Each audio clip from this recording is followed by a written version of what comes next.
আমি হলাম সুদেমতি, আমার দিয়ে কারোর হবে না কোনো গতি। আমি প্রত্যেকটা ঘরে ঘরে সুদে টাকা পৌঁছে দেবো। আরে আল্লাহ, আগের মাসের থেকে সুদ সুদের হার তো কমে আসছে। ব্যবসাতে এবারে এই মাসে লস হয়ে গেল আমার, কি যে কী করবো। হুম হুম আমার আয় বাড়াইতে হবে, ঠিক আছে। এবার তো সুদ প্রতি মাসে 1,000 টাকায় 300 টাকা সুদ দিতে হবে আমার, ঠিক আছে। যদি হয় টাকা নাও, নাহলে নেওয়ার দরকার নেই, ঠিক আছে। আর এইখানে কি, ওরে আল্লাহ, তোমার 5 তলাতে 1 তলায় লাভাইছে।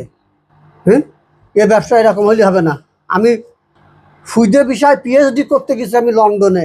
হ্যাঁ, এই দেখি আমার সব বর্ষ, ঠিক আছে। আমার 5 তলাতে 1 তলায় লাভাই দেবে। এখন থেকে সুদের হার বাড়াইতে হবে আরো। এই সুদ এইভাবে চললে হবে না। প্রত্যেকটা মানুষের ঘরে ঘরে আমার টাকা থাকবে, তাছাড়া দ্বিতীয় কোনো টাকা থাকবে না। কার টাকা? অমুকের টাকা। কার টাকা? অমুকের টাকা। আর লোকজন সব কনে গেল? লোকজন কি সব সব কি ময়ূরে ভিটে হয়ে গেছে? হুম, এই ব্যবসার টাকা আমার বাড়ি কোটি কোটি টাকা পড়িয়ে দিয়েছে, সব আমি তোকের জন্য রেখে দিছি। আর তোরাই আসিস না, তাহলে এই টাকা পয়সা আমি দেবো কার কাছে? হ্যাঁ, তোরা আয়, ঠিক আছে। দরকার হয় 1,000 টাকায় 500 টাকা সুদ দিবি সপ্তাহে, তাও তোকে টাকা দেবো আমি, সমস্যা নেই। তোরা আয়, তোকে কত টাকা লাগবে? কোটি কোটি টাকা আমার ব্যাংকে ফেলে নিয়ে রেখেছে, সব তো তোকের জন্যই আমি করছি নাকি। তোরা আয়, এসে টাকা নিয়ে যা।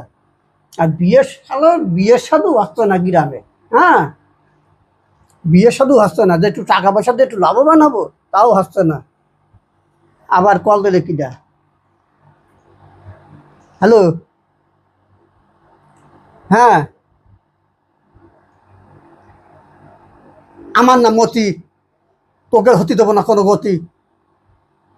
হ্যাঁ, আমার টাকায় তোরা চলবি, ঠিক আছে, আর তোদের টাকায় আমি চলবো। হ্যাঁ, দরকার এই, তোর মেয়ের বিয়ে, তা তুই এখনো বাড়ি বসে রয়েছিস কেন? টাকা নিয়ে যা। কত লাগবে? 1 লাখ? আচ্ছা, আমি 2 লাখ নিয়ে রেডি হচ্ছি, তুই আয়। আমি থাকতে তোর মেয়ের বিয়ে হবে না মানে? তুই আয়, ঠিকই চলে আয়। তোর টাকা আমি 2 লাখ দিচ্ছি। মাসে আমার হচ্ছে গেলে 2 লাখ টাকায় 50,000 টাকা দিবি, কিন্তু সব মাসে মাসের জন্য আমার সুদের টাকা সরল সোজাভাবে আমার বাড়ি পৌঁছে দিয়ে যাবা। যদি পারো টাকা দিচ্ছি আমি এখনই। আর আমি টাকা দেবো না, আমার কাছে এমন কোনো কথা নেই। আমার টাকা সবসময় উল্টো কাটতে 5,000 টাকা পড়ে থাকে আমার।